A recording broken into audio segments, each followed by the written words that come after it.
Bismillahirrahmanirrahim. Alhamdulillahirabbil alamin wassalatu wassalam ala asyrafil anbiya'i wal mursalin wa ala alihi wa sahbihi ajma'in. Subhanaka la ilma lana illa ma 'allamtana innaka antal alimul hakim. Rabbi shrah li sadri wa yassir li amri wahlul 'uqdatam min lisani yafqahu qawli. Amma ba'd. Alhamdulillah ala ni'matil Islam, alhamdulillah ala ni'matil iman, wa kafa biha min ni'mah. Alhamdulillah, segala puji bagi Allah Subhanahu wa taala yang mengaruniakan kepada kita Nabi Muhammad sallallahu alaihi wasallam, yang memahamkan kepada kita bagaimana caranya nyampe kepada Allah Subhanahu wa taala melalui salah seorang makhluknya yang makan sebagaimana kita makan, yang tidur sebagaimana kita tidur, yang berumah tangga sebagaimana kita berumah tangga, yang melakukan seperti halnya keadaan manusia pada umumnya. Akan tetapi sesuatu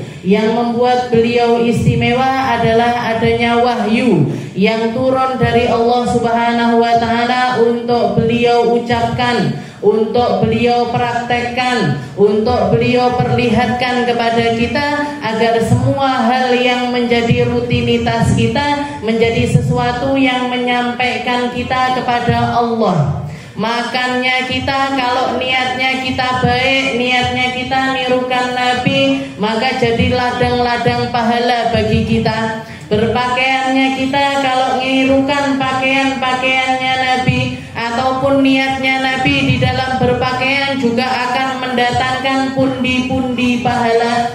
Segala sesuatu yang menurut kita perkara-perkara biasa akan menjadi suatu ibadah, bernilai ibadah di sisi Allah Subhanahu wa taala ketika kita menyangkutkan hal tersebut kepada Nabi kita Nabi Muhammad sallallahu alaihi wasallam. Maka senikmat-nikmatnya umat adalah umatnya Nabi Muhammad, seindah-indahnya serta seenak-enaknya umat adalah umatnya baginda kita Nabi Muhammad sallallahu alaihi wasallam. Mungkin Nabi Muhammad bangga sama kita. Mungkin Nabi Muhammad memahami bahwasanya kita ini adalah umat yang mengharap-harapkan syafaat dari beliau, dan semoga Allah Subhanahu wa taala menggolongkan kita untuk menjadi golongan yang berada di belakang barisan Nabi kita Nabi Muhammad sallallahu alaihi wasallam. Kalau 2 minggu yang lalu, minggu kemarin saya absen jamaah kelong separuh. Mugi-mugi kelonge bukan karena nopo-nopo, tapi karena memang berhalangan hadir. Tapi semoga hatinya tetap bersama kita, rohnya tetap bersama kita. Yang masih mampu hadir secara jasad ataupun yang sudah tidak mampu lagi hadir secara jasad, semoga Allah Ta'ala kirimkan pahalanya bagi mereka semuanya. Semoga termasuk di antara mereka-mereka yang ngaji, termasuk di antara mereka-mereka yang berzikir, termasuk di antara mereka-mereka yang nginget-nginget tentang orang-orang soleh, tentang orang-orang yang menjadi panutan bagi Islam ini. Mugi-mugi kita pun dipanjangkan umurnya sama Allah Ta'ala untuk bisa terus istiqomah, terus bisa istiqomah ngaji, sehingga ketika ajal menjemput kita, aliran pahalanya masih terus mengalir kepada kita di akhirat nanti. Amin Allahumma amin. Niku cita-citanya kita, Bu, simple, ndak angel-angel. Awake dhewe istiqomah sholat biar nanti ketika kita meninggal ada penerus orang-orang yang sholat untuk kita. Anak-anak kita, cucu-cucu kita, murid-murid kita, orang-orang yang kita ajari, semoga menjadi penerus sholat-sholatnya kita. Kita ninggalkan ngaji, cita-citanya kita bukan untuk apa-apa, karena kalau cita-citanya hadir majelis, terus cita-citanya dadi wong alim niku kok kayaknya aduh banget, Makanya guru saya itu bilang, terapkan umat Islam itu paling tidak sekarang ini masuk di dalam salah satu dari 3 golongan. Apa Beb? Golongan yang pertama nggih. Wis kadung ndak mondok piye gitu. Nggih. Wis kadung ndak mondok gimana? Kalau ndak mondok Madin. Yen tau Madin, madrasah diniyah. Arep mlebu Madin daftar koyo kok yo lucu kita. Nggih. Berarti kalau nggak Madin apa berarti yang ketiga? Majelis. Nggih. Nah, ini yang kita usahakan majelis ini tadi. Tapi yang bisa dilakukan di dalam majelis ini ya hal-hal yang istilahnya nggak sampai ke tingkat untuk menjadi ulama enggak, tapi jadi orang-orang yang istiqomah mengisi umur serta waktunya dengan perkara-perkara yang baik. Nggih, jenengan di sini diajaknya baca zikir jama'i, jenengan di sini diajaknya baca rotib haddad, jenengan di sini diajaknya baca diba, baca burdah dan lain sebagainya. Sama kayak dulu pahlawan-pahlawan kita, nggih, para pejuang-pejuang kita, para orang-orang yang hidup di masa-masa Indonesia belum merdeka, mereka memperjuangkan kemerdekaan. Nggih, dengan darah mereka, dengan harta mereka, dengan waktu mereka, dengan pikiran mereka. Nah, sekarang kita sudah hidup di zaman yang merdeka. Saiki nyapo? Apa golek musuh saiki kerjaannya kita? Jangan, Bu, nggih. Nggih, wong ndak nyapo-nyapo dijak tukaran. Orang nggak kenapa-kenapa dijak gelutan. Ini orang nggak waras nih.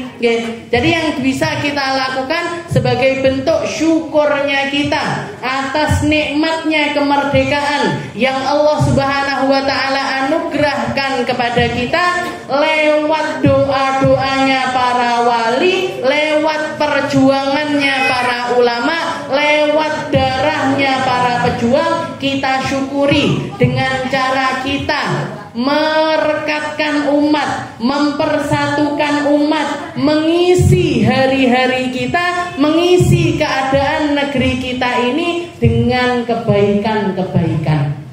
Ngiseni ae, Bu, nggih, kita jenengan bisanya apa? Jenengan isi. Oh, saya bisanya yasinan, nggih. Saya jenengan misalkan saya bisanya yasinan. Klumpukne anak putune. Ayo setiap malam Jumat datang di rumah yasinan bareng-bareng. Ini namanya ngisi, nggih. Ngisi kemerdekaan sebagai rasa syukurnya kita atas nikmat yang begitu besar yang Allah Ta'ala karuniakan kepada kita. Yasinan berarti lek nglumpukne dulur-dulur berarti harus ngasih makanan, nggih. Ndak apa-apa kalau itu sebagai pemanis suasana, jenengan kasih makanan-makanan, nggih. Wes tak aku yang masakan. Isone masak lodeh, ya masak lodeh. Bisanya jangan asem, ya jangan asem. Kalau enggak saya punya ilmu, Bu, gampang, enggak berat. Namanya BDD. Nama BDD? Bawa makan dewe-dewe.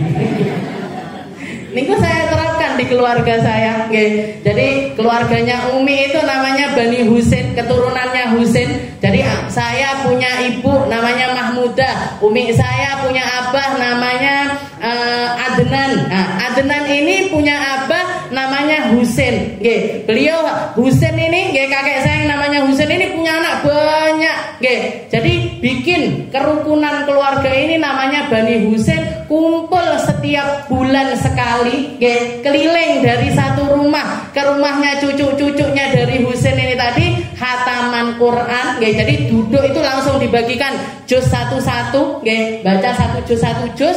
Setelah itu makan-makan, nggih. Makan makanannya biar ndak berat gimana? Tuan rumah tinggal menyediakan nasi, lawe BDD, nggih. Niku wau bontrot dewi-dewi atau bawa makanan sendiri-sendiri. Oh, yang di rumahnya lagi masak jangan asem, dibawa jangan asemnya. Di rumahnya lagi masak lodeh, digowo lodeh, nggih. Bawa punya tak bawa yang apa namanya istilahnya yang ekonominya agak longgar. Aku tak bawa sate, aku tak bawa grameh, aku tak bawa udang dadi, Bu, nggih. Makanannya sama orangnya banyak makanannya, nggih. Niku makanannya sama orangnya lebih banyak makanannya. Jadi makan kenyang di tempat, pulang sik bontrot, nggih. Wis aku iki sik turah, bawa pulang. Begitu sik turah, bawa pulang, nggih. Jadi niku ilmu yang gampang, BDD, bawa dewe. Gampang niku, nggih, enggak berat. Jadi istilahnya sesuatu baik, hal-hal yang indah itu gimana caranya agar tetap terjaga keindahannya? Karena tabiatnya manusia ini tidak kayak Gusti Allah. Gusti Allah itu dimintai, didepeli, dijalui, malah tambah seneng. Kalau manusia mboten, ada tingkatan yang namanya bosen.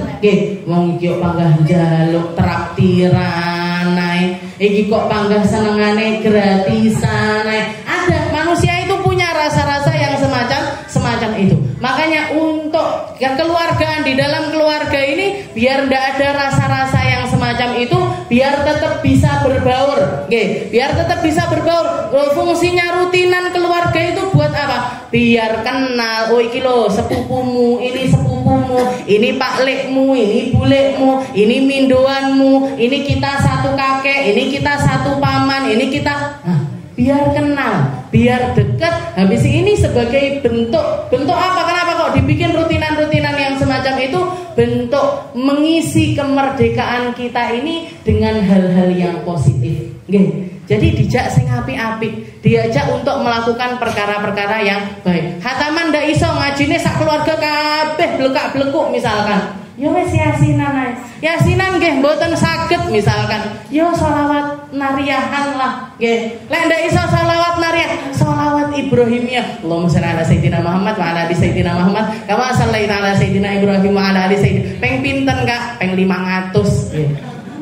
Wes kelompok-kelompok baca sholawat, habis itu makan-makan, habis itu makan-makan, yang penting rutinnya nih wow, sebulan sekali atau 2 minggu sekali atau seminggu sekali, saenake lah, kalau paling mentoknya napa ya setahun sekali, lebaran itu, momen lebaran itu jangan cuman dipakai untuk pokoknya ketemu, enggak cuman seperti itu saja, tapi ada makna-makna indah, ada makna-makna yang di situ mendekatkan hati-hati kita, numbuhkan rasa cinta, numbuhkan rasa persaudaraan, numbuhkan kenikmatan rohaniah, dan semuanya itu mendatangkan pahala di sisi Allah Subhanahu wa taala. Enake dari umatnya Nabi Muhammad niku gampangnya, istilahnya mudahnya untuk melakukan syariat itu paling gampangnya adalah umatnya Nabi kita Nabi Muhammad sallallahu alaihi wasallam. Punjerane rahmah, punjerannya rahmat, punjerannya kasih. Jadi setiap hal yang di situ mendatangkan rasa kasih, maka semuanya masuk di dalam kategori dakwahnya Rasulullah sallallahu alaihi wasallam. Kita lanjutkan pembahasan kita. Setelah kita membahas hub fillah wal bughd fillah, cinta karena Allah, benci karena Allah, duduk sama orang-orang baik, nyampuri orang-orang yang ahli kebaikan, nyampuri orang-orang soleh, nyampuri itu maksudnya apa? Dekati mereka, bukan cuma dekati, depeli mereka, bukan cuma depeli, bukan cuma depeli, tapi semakin rekatkan hubungan antara kita dengan orang-orang yang semacam itu. Orang-orang semacam itu. Makanya niki momen, Habib Umar datang, ada ulama-ulama datang. Ini momen bagi kita untuk mendekatkan hati kita. Bukan cuma hati yang dekat, dimulai dari pandangan mata. Kalau Imam Syafi'i mengatakan wahibbus sholihin walastu minhum. Aku ini bukan orang soleh, tapi aku cinta sama orang-orang soleh. La'allallah, semoga berkat cintaku sama orang-orang soleh ini, mereka akan membawa dampak positif untuk diri saya. Kita ngelihat orang baik itu delok tok, jenengan nggak usah ngelihat secara langsung, delok teko foto lo seneng gitu. Habib Umar, napa niku janggutnya warna merah, semuanya ada ilmunya, semuanya ada ilmunya.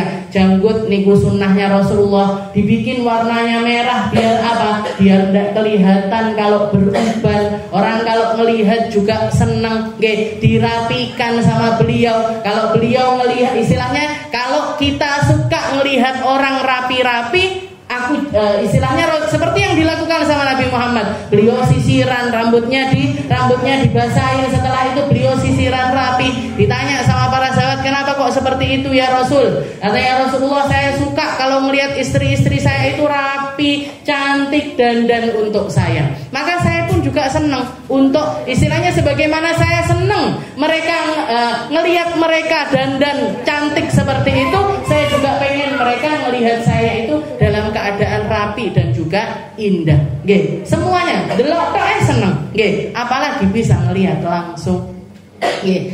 Kalau kita bisa ngelihat langsung, nggih, istilahnya duduk sama cucunya Nabi, duduk sama orang-orang ahli ilmu yang mewarisi akhlaknya Nabi, bukan cuma dari segi nasabnya, tapi juga ilmu serta akhlaknya. Dah neo nikmati duduk sama Nabi. Nggih toh? Nggih. Jadi orang-orang baik itu mengenalkan kita sama Rasulullah, dekatkan kita kepada Rasulullah, narik kita untuk cinta sama Rasulullah. Nggih, kenikmatan yang bisa kita rasakan di dunia itu adalah cicilan dari Allah Ta'ala, permulaan kenikmatan yang insya Allah akan Allah Ta'ala berikan ketika kita di dalam surganya nanti. Nggih, jadi pentingnya cinta serta mukhalatah, nggih, istilahnya berbaur dengan para orang-orang yang baik. Nggih, orang-orang yang baik, orang-orang yang punya ilmu, para pewarisnya Rasulullah sallallahu alaihi wasallam. Setelah itu Habib Abdullah bin Alawi Al-Haddad mengatakan, qala al-mu'allif rahimahullahu ta'ala wa nafa'ana bihi wa bi'ulumi fid dharaini amin wa 'alaika bi ta'limil jahilin wa irsyadid dhallin wa tadhkiril ghafilin. Katanya beliau, hendaknya kamu masuk di dalam kategori salah satu dari 3 kelompok ini. Nggih, apa itu? Ta'limil jahilin, ngajarin orang-orang yang tidak ngerti, mengajarkan orang-orang yang tidak ngerti.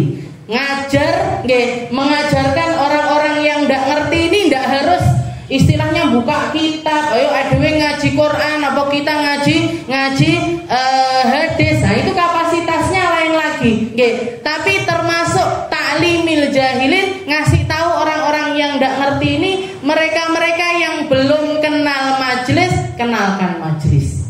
Mereka-mereka yang belum kenal tempat ngaji, kasih tahu tempat ngaji. Mereka-mereka yang tidak ngerti gimana nyekolahkan anaknya, kasih rekomendasi sekolahan. Itu termasuk ta'limil jahilin. Nggih, termasuk ngajarin orang-orang yang tidak ngerti. Makanya salah satu hal yang membuat negeri Tarim niku istimewa, nggih, Hadramut niku istimewa, sampai dikatakan turuku Tarim, nggih, Tariq fit Tarim, jalan-jalannya Tarim itu syekhun man la syeikhalah, guru bagi orang-orang yang tidak punya guru. Maksudnya apa? Apa dalane ngomongi ngajari, nggak seperti itu. Orang-orang yang ada di jalan-jalan itu ngasih tahu tempat-tempatnya majelis. Di sana loh ada majelis tiba, di sana loh ada majelis burdah, di sana loh ada majelis khatmil Quran, di sana loh ada tarawih sekian dari jam sekian sampai jam sekian. Jadi orang-orangnya itu orang-orang ahli nasihat. Kabeh nggih, jadi enggak yang sesuatu yang informasi yang paling mereka senangi untuk diinformasikan satu sama lain adalah ketika ada tempat-tempat kebaikan yang baru. Nggih, kayak Habib Umar waktu pertama kali punya radio, nggih, satu-satunya radio di Hadramut waktu itu, nggih, pertama kali yang bikin adalah Habib Umar, nggih. Itu orang sak Tarim niku, nggih, sak Tarim niku berbondong-bondong beli radio, nggih, dipakai buat buka channelnya Habib Umar. Satu-satunya channel, nggih, channelnya Habib Umar niku. Mulai dari tengah malam sekitar jam 2:30 niku dimulai dengan zikir tengah malam, nggih. Zikirnya itu dimulai dengan ya Allah ya Allah ya Allah ya Allah. Itu mulai 2:30 sampai subuh. Nggih. Nanti subuh dimatikan azan, habis itu dimatikan sebentar sholat, nggih. Sholat dinyalakan lagi baca wirdul latif. Nggih. Setelah wirdul latif baca rohah sama Habib Umar, ada ceramahnya sedikit sampai isyraq. Nggih. Sampai isyraq nanti sholat berjamaah nggih. Nah mulai dari isyraq niku mulai jam 6 sampai sekitar setengah 9 niku qasidah biasane nggih. Qasidah sampai nanti taklim ini. Jadi channel radionya itu isinya ceramah tok nggih. Isinya ceramah, sholawat, apalagi kalau masuk bulan Maulid, Bu. Masuk bulan Maulid itu bisa dikatakan 24 jam isinya Maulid. Nggih. 24 jam itu ada maulid yang jadi kita itu bisa maulid subuh, oh ada orang baca azan di setelnya azan. Oh ada orang baca jadi pagi ada maulid, siang ada maulid, sore ada maulid, habis maghrib ada maulid, tengah malam ada orang baca maulid. Nggih, tinggal buka radio isinya maulid segala macamnya maulid dibaca. Nggih. Jadi sampai dikatakan pernah, nggih guru saya cerita pernah Hadromut itu mati istilahnya listrik itu mati bukan mati nggih. Jadi karena ada orang-orang yang tidak senang dakwah kan pasti ada orang yang tidak senang gitu. Ada orang-orang yang nggak senang, ada orang-orang yang hasut sampai akhirnya radionya Habib Umar ini diutik-utik nggih, dirusui lah istilahnya, dimatikan. Sempat mati sekitar 2 hari atau 3 hari ngoten. Nggih, 2 hari atau 3 hari. Niku ahlu tarim urunan, perempuan-perempuannya terutama yang banyak urunan nggih. Sak tarim niku urunan diserahkan ke Habib Umar, bilang ngomong sama Habib Umar, "Bib, ini biaya untuk bantu menghidupkan kembali radio ini." Nggih. Karena para perempuan-perempuan kita satu-satunya caranya mereka untuk belajar dari para ulama-ulama yang nggak bisa ditemui secara langsung niku nggih lewat radio niku wau. Nggih. Akhirnya dari dana itu tadi diusahakan akhirnya nyala kembali. Nggih, jadi seperti itu. Ini ta'limil jahilin. Kita ini harusnya masuk, katanya Habib Abdullah, alaika bi ta'limil jahilin. Hendaknya kamu masuk di dalam golongannya orang-orang yang ngajarin orang-orang yang ndak ngerti. Nggih, saisone awake dhewe. Nggih, kita bisanya ngajarkan alif ba ta, yo blek ngajarin alif ba ta.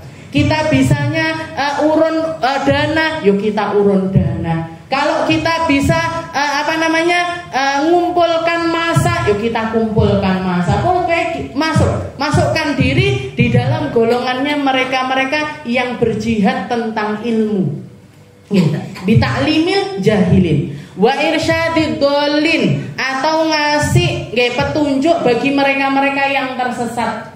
Kalau kita punya tetangga atau kita punya anak cucu atau orang-orang dekat kita yang kita tahu mereka sedang melakukan perkara-perkara yang tidak benar, dibenerin. Dengan halus, dengan cara yang indah, dengan cara yang baik, tidak menggurui, tidak ngata-ngatai, apalagi merasa paling benar, jangan sampai. Kemarin ada yang WA saya, nanya, entah dari jenengan atau dari mana saya tidak tahu karena cuma nomor aja. Beliaunya itu nanya, "Ustazah, saya itu ini kan momennya 17-an gitu. Ini kan orang-orang di mana-mana 17-an, sing lomba karung lah, lomba kerupuk, lomba ini itu dan lain sebagainya, semuanya merayakan kemerdekaan. Dan kadang-kadang perayaan kemerdekaan ini ada cara-cara merayakan itu yang kadang-kadang itu kurang pantas. Nah, beliau itu nanya, "Ustazah, saya ini hidup di kampung. Saya itu hidup di kampung. Nah, saya punya rumah, belakangnya itu pekarangannya itu besar. Punya pekarangan besar. Nah, tetangga-tetangga saya itu minta izin untuk pakai pelataran rumah saya itu dipakai untuk latihan joget ibu-ibu dangdutan. Yo dangdutan, yo koploan, yo wis pokoknya ngoten niku. Kalau sudah emak-emak yang joget niku bergetar dari ujung kepala sampai kaki, gitu. Didelok dari belakang yo nggak pantas, gitu. Sing bergetar bobong.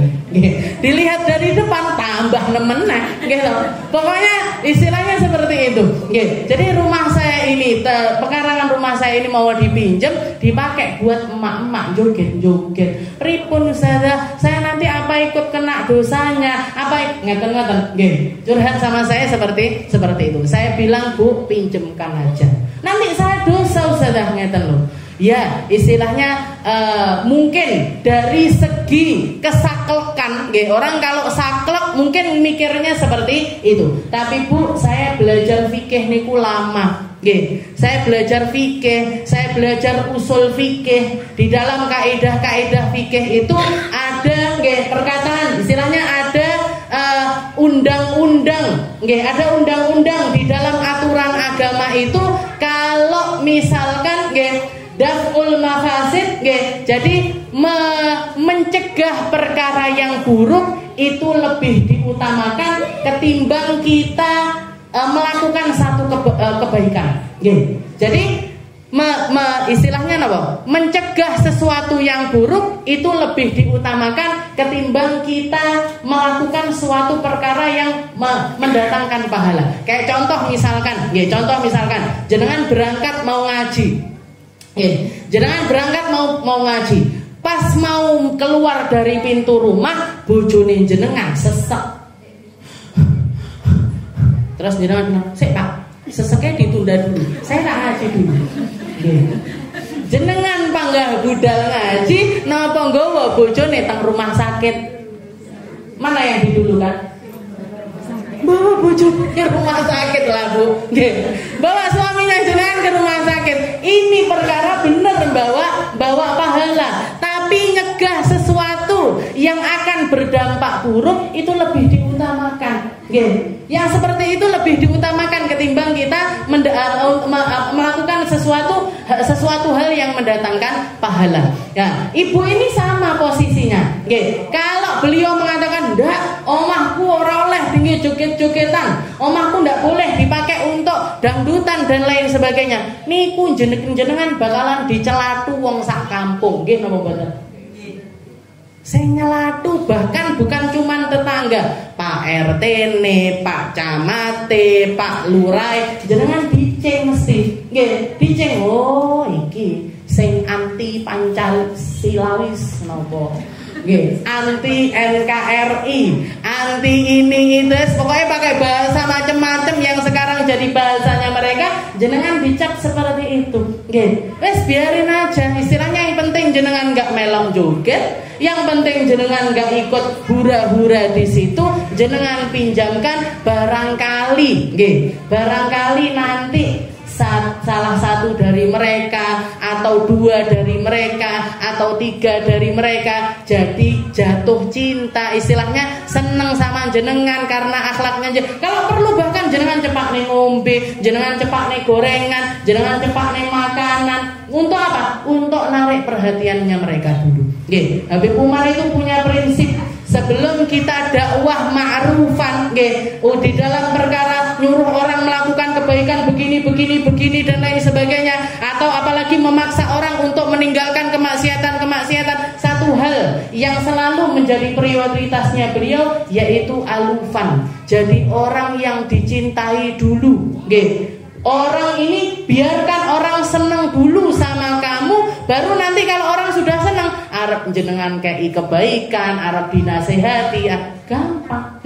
Tapi kalau jenengan sudah batasin diri dulu, aku sing paling nutup aurat, aku yang bercadar, aku yang terus ndak mau serawung sama sekitar, ndak mau serawung sama orang-orang yang ada di sekitaran situ, ya jenengan malah tambah diasingkan sama orang-orang tersebut, jadi berbaur sama masyarakat. Barangkali nanti jenengannya aslinya ben Senen neng dito, ngaji saya di rumahnya Budina, mbok jajal to melok sekali-kali. Yuk ikut tak barengi, tak ampiri opo piye, bareng sama saya. Seperti itu, pendekatannya. Dan itu dakwahnya para ulama-ulama kita terdahulu itu seperti itu. Makanya Islam di Indonesia ini damai. Kenapa? Karena masuknya itu nggak lewat perang. Masuknya itu lewat hal-hal yang halus. Lewat pernikahan, lewat perdagangan, lewat akhlak-akhlak yang baik gitu. Dakwahnya Wali Songo masuk ke sini itu, orang-orang Hindu sukanya ada rutinan begini-begini, sing salah-salah tok dicutati.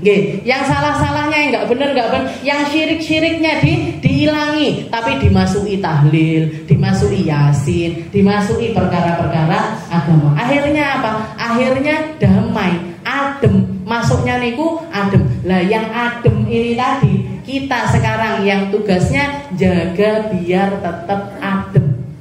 Jadi jangan gampang terprovokasi, jangan gampang tersulut emosi, ojo gampang pegel-pegelan. Jadi ini pokoknya ojo gampang tukaran. Baik itu di dalam rumah kita atau di dalam komunitas kita, apalagi di dalam masyarakat yang lebih luas lagi. Sing apik ini tadi kita jaga biar apik. Saya kemis besok tanggal 17 Agustus bikin 17-an sama ibu-ibu ngaji pagi. Tak suruh jilbaban putih merah, nanti tak templei merah putih juga kalau perlu di pipinya. Nanti baca 17 Agustus. Kita ndak anti. Walaupun saya rodok-rodok laling gian lagune 17 niku karena lama ndak nyanyikan, tapi istilahnya ndak terus anti dengan hal-hal yang semacam itu. Saya lahir di Indonesia, gede di Indonesia, bahkan tua di Indonesia, dan mungkin mati pun juga di Indonesia. Hidup matinya kita di Indonesia, kita jaga persatuan yang sudah diusahakan oleh pahlawan-pahlawan kita dengan semua yang mereka punya. Darahnya, dengan hartanya, dengan semuanya. Adewe garek ngisi kebaikan dan kita istilahnya merajut persatuan ini biar tetap dalam keadaan yang baik. Wa alaika bi ta'limil jahilin wa irsyadid dhalin wa tadhkiril ghafilin. Makanya di sini kalau bisa dikatakan beliau ngajarkan istilahnya memotivasi kita untuk masuk di dalam salah satu dari dua golongan. Napa niku? Muallim awid da'i. Kita jadi pengajar. Kalau ndak bisa jadi pengajar, jadi juru dakwah. Jadi pengajar atau jadi juru dakwah. Jangan kalau bayangnya juru dakwah jangan bayangkan langsung Habib Umar, tapi juru dakwah ini artinya jadi orang-orang yang selalu mengajak kepada kebaikan. Jadi ajak-ajak yang jenengan ngeling-ngeling nenek ini tentang perkara-perkara. Ayo dibuai sing elek-elek. Ayo kita melakukan hal yang baik. Ayo kita melakukan perkara-perkara yang positif. Itu namanya dai. Orang kalau ngajar sudah pasti seorang pendakwah, tapi seorang pendakwah belum tentu pengajar. Kalau pengajar ini kayak kita kalau mau ngajar orang, mengajar istilahnya guru. Kita kalau mau jadi guru, kita harus tahu kapasitas diri kita dan kita harus tahu berapa banyak perkara yang boleh kita sampaikan. Tidak boleh melampaui batas tersebut. Kayak misalkan saya ngoten, jenengan kalau misalkan ngomong tentang saya, Ustazah, jenengan niki apa hafal Al-Qur'an? Mboten. Maka saya tidak akan berbicara tentang dunianya para penghafal Al-Qur'an di atas apa yang saya tidak ngerti. Istilahnya yang saya ngerti akan saya katakan, yang saya tidak ngerti saya akan katakan saya tidak ngerti. Jenengan hafal berapa? Saya ketika pulang dari Hadramut baru ngantongin sekitar 12 juz. Jadi kalau yang di bawah 12 juz masih ndak lancar banget, insya Allah saya masih ngerti. Tapi kalau di atas itu saya ndak ngerti. Saya bukan penghafal Al-Quran. Yang banyak jenengan belajar apa? Favorit saya itu pelajarannya sirah. Pelajaran favorit saya itu pelajaran tentang sejarah. Walaupun paling jarang untuk saya kulik, ternyata masyarakat lebih butuhnya ilmu fikih. Ilmu yang paling saya tidak suka niku napa? Fikih. Saya selama mondok niku lek wis bab fikih niku wis paling males nggih. Paling males iya, paling nggak bisa juga iya. Paling seneng lagi napa? Nahwu. Jadi saya paling seneng itu nahwu sama sirah. Ngajarnya ternyata malah banyakan fikih. Jadi yang saya ngerti saya akan katakan ngerti, yang ndak ngerti saya akan katakan ndak ngerti. Itu prinsip utamanya para muallim, para pengajar. Kalau jenengan mampunya ngajar alif ba ta sa jim, hak kok urung iso misalkan, hak saya nggak bener, kok saya nggak bener, ya sudah, ndak usah ngajar hak kok. Wes alif ba ta sa jim, sampai jim tok, ngoten lho istilahnya. Oh saya ngerti alif ba ta sampai ya sudah, ajarkan sampai ya. Oh, saya ngerti, di sini waktunya berengeng, di sini waktunya jelas, di sini. Ajarkan, ajarkan yang bisa jenengan ajarkan, jangan jenengan ajarkan apa yang jenengan tidak bisa ngajarkan. Itu prinsip utamanya para muallim.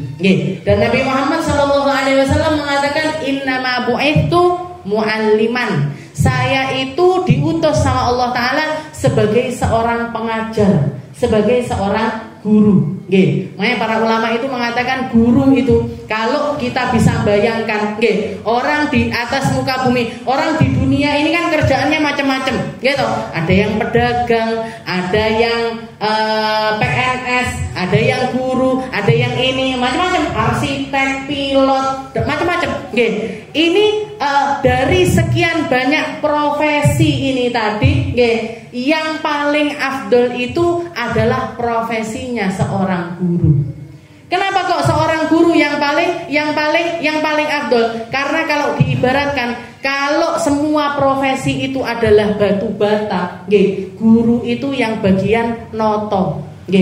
Lek guru notone ndak pas, kalau guru nata bangunannya itu ndak pas, maka bangunan ini akan menjadi bangunan yang porak-poranda.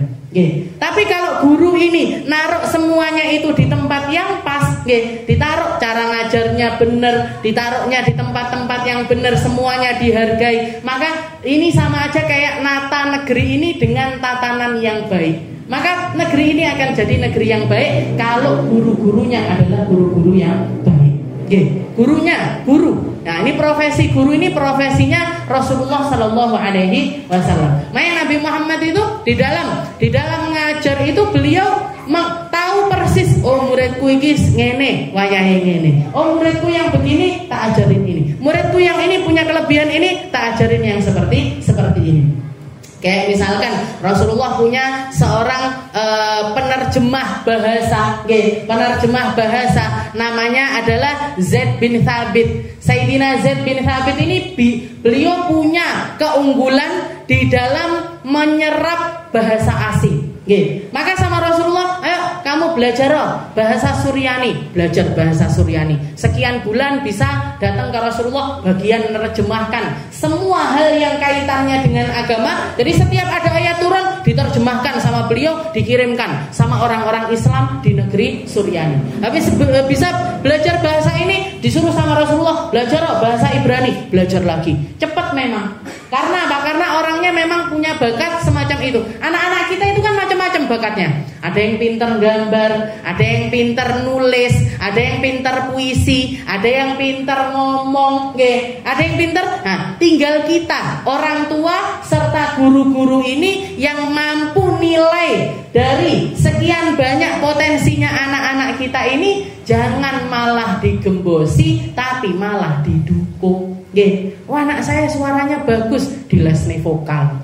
Oh anak saya gambarnya bagus, dilesne gambar. Oh anak saya pinter puisi, diajarin public speaking. Jangan malah oh anak saya pinternya istilahnya suaranya bagus, suaranya bagus, dia pengen les vokal. Nggak usah nak, les renang aja lo nak. Nah ini yang salah. Orang tua ini, jadi istilahnya ini tugasnya orang tua sama tugasnya guru. Nyari tahu ini yang paling pintar di dalam apa? Karena Rasulullah di dalam sahabatnya itu ada spesialis-spesialisnya. Katanya Rasulullah afrodukum, yang paling ngerti ilmu faraid di antara kalian sahabat ini. Yang paling ngerti halal haram Sayyidina Mu'ad. Yang paling ngerti nyakup semua ilmu Sayyidina Ali bin Abi Thalib. Yang paling semangat di dalam dakwah serta itibanya sama Rasulullah Sayyidina Abu Bakar, Sayyidina Umar. Spesialisasinya masing-masing. Nah, ini tugasnya guru sama tugasnya orang tua untuk didik anak-anak kita dengan pendidikan yang baik dan sesuai dengan minatnya mereka. Setelah itu jadi seorang guru pasti seorang dai belum tentu seorang guru.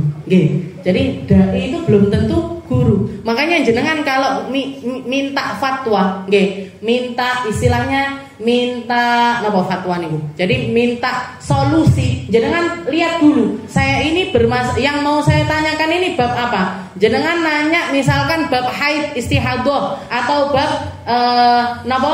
nifas nggih, yang berkaitan dengan ilmu istilahnya berkaitan sama darahnya perempuan. Jangan lihat dari sekian banyak orang yang ada di sekitar saya yang paling ngerti haid nifas siapa ya? Nah, jangan tanya, nggih. Jangan nanya sama guru TK, nggih. Bu, saya itu istihadah sekian hari ini. Nah, guru TK spesialisasinya ngajar anak TK, duduk masalah darah, nggih. Jangan mau nanya tentang masalah warisan. Ustadz yang paling ngerti faraid di sekitar sini mana ya? Nah, nanya faraid, nggih. Jadi kita nanya sesuai apa yang menjadi kemampuannya mereka. Nggih. Jadi para pendakwah itu belum tentu adalah para fuqaha, belum tentu para ahli fikih. Nggih. Ada orang yang memang pinter ceramah, nggih. Kalau ceramah menarik, terus diselingi sama lawak-lawak, diselingi sama komedi dan lain sebagainya. Tapi belum tentu kalau kita ngelihat backgroundnya, enggak tahu mondok dulunya sekolah SMP, terus sekolah SMA, terus kuliah jurusan teknik misalkan. Tahu-tahu ikut remas di masjid dadi ustaz. Nggih, ujuk-ujuk dadi ustaz. Ya jangan nanya tentang fatwa fikih kepada orang-orang yang semacam ini. Didelok isik rentetannya keilmuannya orang tersebut. Nah, jadi di sini dikatakan bita'limil jahilin wa irsyadid dhalin wa tadhkiril ghafilin. Hendaknya kamu ngajar orang-orang yang enggak ngerti. Setelah itu kalau enggak gitu orang-orang yang tersesat ini arahkan agar mereka ini kembali ke jalannya Allah. Au tadhkiril ghafilin, atau orang-orang yang sedang lalai ajak mereka agar ingat kepada Allah Subhanahu wa taala. Kayak ngeten niki, nggih. Kita duduk-duduk sekitar jam 7:30 sampai 8:30, jenengan dulu sebelum ada majelis Senin, sebelum jenengan hadir di majelis ini, kira-kira kalau Senin malam Selasa ngapain di rumah? Turu, kalau ndak gitu nggih delok TV, delok sinetron, blundang-blundung dari dapur ke ruang tamu ke dapur. Ngoten men, nggih. Habis dengar di sini ada majelis, akhirnya jenengan ikut ngaji di sini. Ini namanya tadhkiril ghafilin. Nggih, kita ngisi hari-hari waktu-waktu lalainya kita dengan perkara-perkara yang baik. Nah, ini hal-hal semacam ini jenengan informasikan sama orang-orang yang ada di sekitaran kita. Wahdar anta dzalika qailan innama yu'allim wa yudzakkir man ya'mal bi ilmihi wa ana lastu kadzalik. Nah, dan jangan sampai ada di dalam hati kita ini perasaan aku lo durung istiqomah, aku lo durung ngamalne ilmu, aku lo durung ngene, mosok ajak-ajak wong, nggih. Masa ajak-ajak orang, masa ngingetin orang, masa ndakwahin orang, nggih. Jangan sampai ada perasaan hal-hal yang semacam ini. Katanya beliau, wa inni lastu bi ahlin lil irsyad li annahu min akhlaqil akabir. Saya bukan orang yang pantas untuk mengingatkan orang. Itu kan bagiannya para orang-orang besar, para ulama-ulama gede, para ustaz-ustaz. Wa hadza kulluhu talbis minasyaiton. Katanya Habib Abdullah, ini semuanya adalah bahasa-bahasa talbisnya setan. Nggih. Pintere setan untuk memanipulasi rasa kita, memanipulasi prinsip kita, memanipulasi cara berpikir kita, agar apa? Agar kita tidak masuk di dalam golongan orang-orang ahli nasihat. Nggih. Jadi kadang-kadang kan sungkan, nggih. Aku lo durung ini, durung apik, aku durung iso, saya tidak pernah mondok, saya tidak pernah gini. Mosok ngingetin orang, masa ajak-ajak orang, masa rasa-rasa seperti itu adalah bahasa-bahasa talbisnya setan. Nggih. Itu caranya setan biar ndak banyak orang yang dakwah, biar ndak banyak orang yang ngikuti ajarannya Nabi, biar ndak banyak orang yang kenal sama Allah Ta'ala. Nggih. Itu caranya setan untuk memanipulasi kita. Fa inna ta'lim wa tadhkir min jumlatil amal bil ilm. Katanya beliau, sungguh sebenarnya ngajarin orang, ceramah, jadi guru atau mengingatkan orang itu adalah salah satu dari bentuk pengamalan kita tentang keilmuannya kita. Nggih. Jadi saya duduk di sini bukan sedang ceramah, bukan sedang ngajarin jenengan, tapi sedang mengamalkan ilmu. Karena bagian dari ilmu tersebut, ilmu kalau sudah dimiliki oleh seseorang, ini punya hak untuk disampaikan. Ilmu, jenengan punya ilmu. Orang kalau punya ilmu, ilmu yang ada pada diri jenengan itu punya hak untuk disampaikan kepada orang lain. Jadi sebenarnya kita sedang belajar ataupun ngajar di tempat ini adalah bentuk dari kita ngamalkan ilmu yang sedang kita pelajari. Dan ilmu kalau tidak diamalkan, nanti nuntut Bu di hari kiamat. Kamu dulu ngerti tentang ini, tapi kenapa kok nggak nyampaikan sama orang lain?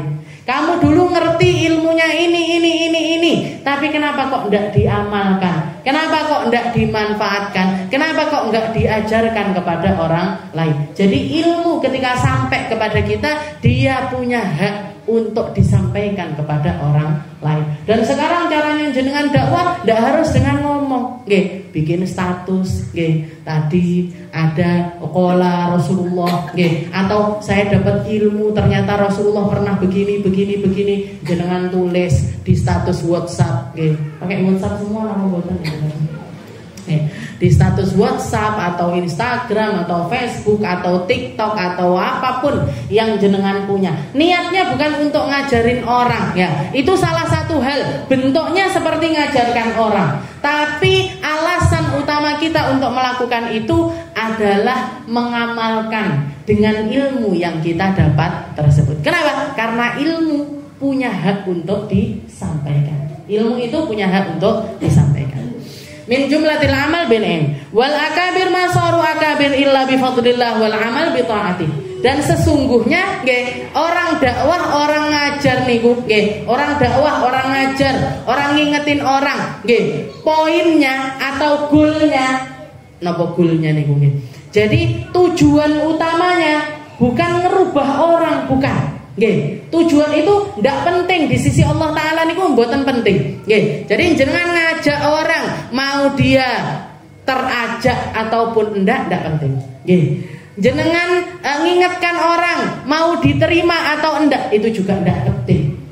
Kenapa? Karena bahkan Nabiullah Nuh dakwah selama 950 tahun niku yang jadi pengikutnya nggak sampai 70 orang.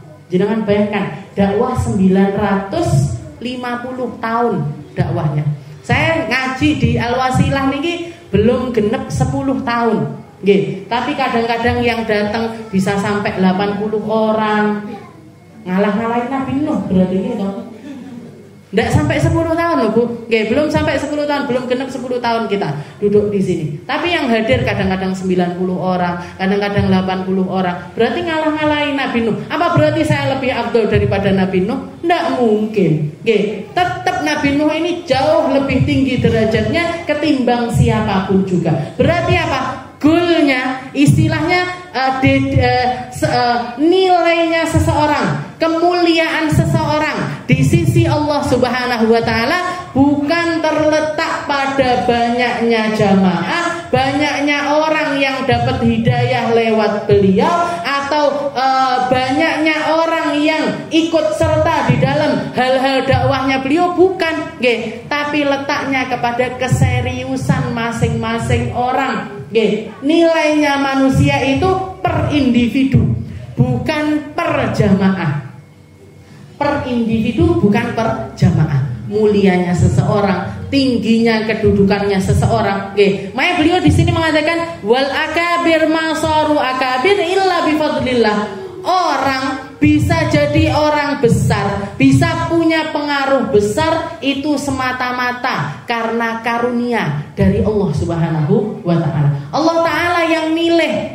Wali Songo diangkat, wali Sunan Kalijogo diangkat, Sunan ini diangkat, Sunan para wali-walinya Allah Ta'ala yang pengen dimasyhurkan sama Allah Ta'ala, terserah Allah jadi masyhur. Tapi ulama-ulama yang disembunyikan, aulia-aulia yang disembunyikan sama Allah Ta'ala jauh lebih banyak lagi, yang tidak kelihatan Dan rata istilahnya dan orang jadi aulia di dalam hatinya semuanya pasti punya rasa ndak pengen terkenal. Semua aulia itu ndak ada yang pengen terkenal.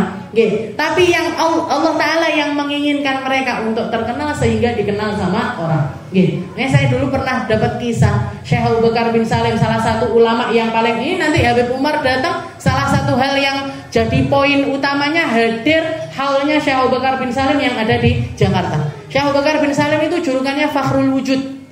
Fakhrul Wujud niku napa? Seluruh alam semesta berbangga sama beliau. Bangga karena ada manusia yang punya ibadah, punya martabat, punya kemuliaan setinggi beliau di sisi Allah Subhanahu wa Ta'ala. Hampir seluruh hidupnya beliau habiskan, matanya tidak pernah melihat ke atas langit, nunduk terus. Selama 40 tahun lebih kakinya duduk, tidak pernah kecuali kayak orang tasyahud akhir. Dan tidak tahu bahu, tidak pernah ganti. Selonjoran ora tahu, silo ora tahu. Lek kita kan mau bahubah, silo, kok geringingan titik, ini geringingan titik, selonjor geringging. Syekh Abu Bakar bin Salim itu sepanjang hidupnya kakinya nggak pernah. Terutama, ya istilahnya jadi kakinya itu selalu ngadep kayak orang tasyahud akhir. Ketika ditanya sama murid-muridnya, Syekh, kenapa kok tidak pernah melihat ke arah langit itu, kenapa? Katanya beliau, saya kalau melihat ke atas langit, saya takut kalau tahu-tahu ada azabnya Allah Ta'ala yang turun kepada diri saya. Dan beliau itu seorang ulama dan juga agnia. Jadi ulama sugih. Ulama itu kan jarang yang sugih. Zaman dulu niku kan ulama rata-rata tidak punya. Beliau itu termasuk salah satu ulama yang kaya raya. Dikatakan dari dapurnya setiap harinya keluar roti yang beliau sedekahkan sebanyak 1000 potong. 1000 roti setiap hari, Bu. Setiap harinya disedekahkan, beliau sedekah itu 1000 roti. Namanya Syekh Abu Bakar bin Salim. Dikatakan beliau ini sudah kelihatan kewaliannya bahkan ketika masih di dalam perut. Beliau itu kembar. Jadi di dalam perut itu kembar. Kembarannya namanya Habib Agil. Jadi Abu Bakar, satunya Agil, laki-laki sama. Jadi di dalam perut. Dikatakan waktu masih di dalam perut itu Syekh Abu Bakar bin Salim sama Syekh Agil ini, kembarannya itu udur-uduran. Kowe metu dhisik. Enggak, wesek metu. Wesek sama tuh.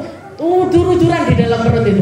Ibu-ibuke krasa napa mboten munyer-munyer di dalam perut. Setelah itu dikatakan, akhirnya Habib Agil itu mengatakan, ya sudah, saya yang keluar duluan, tapi dengan satu syarat.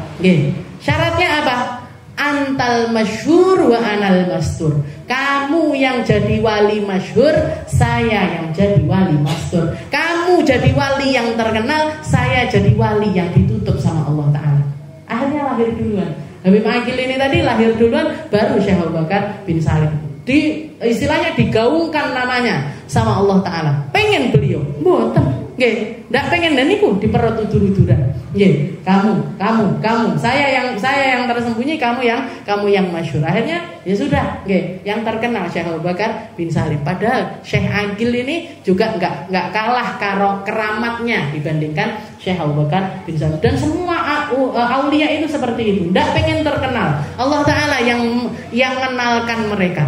Allah Ta'ala yang munculkan namanya. Nah, beliau mengatakan wal akabir masoru akabir illa bifadlillah. Orang jadi orang besar menurut pandangan manusia belum tentu besar di sisi Allah Subhanahu wa Ta'ala. Itu semuanya karena karunia dari Allah Subhanahu wa Ta'ala. Wal amal bi ta'atih, dan tentu karena amal serta taat kepada Allah Ta'ala. Wa irsyadihim ibadallah ila sabilillah, dan perjuangannya untuk memahamkan umat kepada Allah Subhanahu wa Ta'ala. Nyampaikan umat kepada Allah, bukan nyampaikan umat kepada dirinya. Nyampaikan umat sama Gusti Allah, sama Rasulullah Sallallahu Alaihi Wasallam, bukan nyampaikan umat kepada dirinya, keramatnya dirinya, atau keilmuannya, atau akhlaknya dia, bukan, tapi nyandarkan semuanya kepada Allah serta Rasulnya. Makanya kalau kita ketemu sama istilahnya jenengan ngaji atau belajar atau punya guru, cari guru yang nyampaikan kita kepada Allah Ta'ala, bukan kepada dirinya masing-masing. nggak ngualat nih orang, nggak ngomong yang istilahnya nyumpahin orang. Ini bukan kriterianya ulama ini. Ulama itu nyampaikan umat kepada Allah, nyampaikan umat kepada Rasulullah. Jadi kalau kita setelah ngaji, setelah berguru sama seseorang, nambah cintanya kita sama Allah, nambah cintanya kita kepada Rasulullah, berarti jenengan wis bener. Wis tepak ngajine. Sudah tepak nyari gurunya. Wa irsyadihim ibadillah ila sabila. Wa idza lam takun ahlan falaysa laka tariqun ila husulil ahliyah illa fi'lil khair wa du'a ilaih. Jadi dan kalau kamu enggak punya kapasitas di dalam keilmuan, di dalam pemahaman yang datangnya dari Rasulullah sallallahu alaihi wasallam, maka yang bisa kamu lakukan hanyalah mengusahakan hal tersebut dan nebarkan kebaikan kepada umat. Yang penting apa katanya beliau ini? Wa inna masyu'mu fid da'wat wa du'a ila ghairil haq.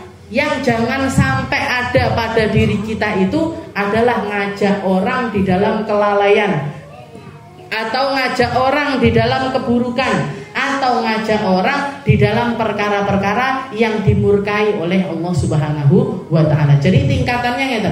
Kalau jenengan bisa ajak-ajak yang baik. Kalau tidak bisa ajak-ajak yang baik, meneng, diem. Kalau nggak bisa diem, ojo sampai, jangan sampai nggak bisa diem itu jangan sampai. Yang jangan sampai terjadi kepada diri kita adalah ajak-ajak orang untuk melakukan keburukan. Ajak-ajak orang untuk datang ke majelis-majelis yang nggak benar. Yuk konsernya penyanyi itu, ayo delok ning kono, atau bikin acara-acara yang bikin orang lalai, bikin orang melakukan kemaksiatan campur aduk laki-laki perempuan di tempat tersebut, itu yang jangan sampai terjadi kepada diri kita. Wa alaika bijabri qulubil munkasirin wa mulatafatud du'afa wal masakin. Wallahu a'lam bishawab. Insyaallah kita lanjutkan di pertemuan kita yang selanjutnya. Mungkin jadi orang baik semuanya. Mungkin jadi orang-orang yang bisa ajak keluarga kita, diri kita dulu, diri kita, keluarga kita, anak cucu kita, orang-orang yang kita cintai untuk berada di dalam lingkup yang sama, punya kesenangan yang sama, punya hobi yang sama, yaitu hobi untuk nyari surganya Allah Subhanahu wa taala, nyari pandangan dari Nabi kita Nabi Muhammad sallallahu alaihi wasallam, nyari jalan menuju kepada jalannya para jalan-jalan yang diturunkan atau diajarkan oleh para nabi-nabinya Allah Subhanahu wa taala. Dan mungkin kita dikasih umur yang berkah, barokah, penuh dengan ketaatan kepada Allah Subhanahu wa taala, dimampukan lisan kita, dimampukan mata kita, dimampukan telinga kita, dimampukan langkah-langkah kita untuk menuju kepada kebaikan-kebaikan yang bertebaran di sekitaran kita. Dan semoga Allah Subhanahu wa taala menjaga kita semuanya, jaga kita dari maksiat, jaga kita dari hal-hal yang buruk, jaga kita dari penyakit-penyakit yang mengerikan, jaga kita dari kematian su'ul khatimah. Mungkin kita semuanya jadi orang-orang ahli surga, jadi orang-orang yang bisa menikmati surga, jadi orang-orang yang bisa masuk di dalam surga dalam keadaan bila hisab, bila adab, tanpa dihisab yang jelimet, tanpa diadab sama Allah Subhanahu wa taala. Ala hadhihi niyyah wa ala niyatin salihah wa ila hadratin Nabi Muhammad sallallahu alaihi wasallam bisirril Fatihah.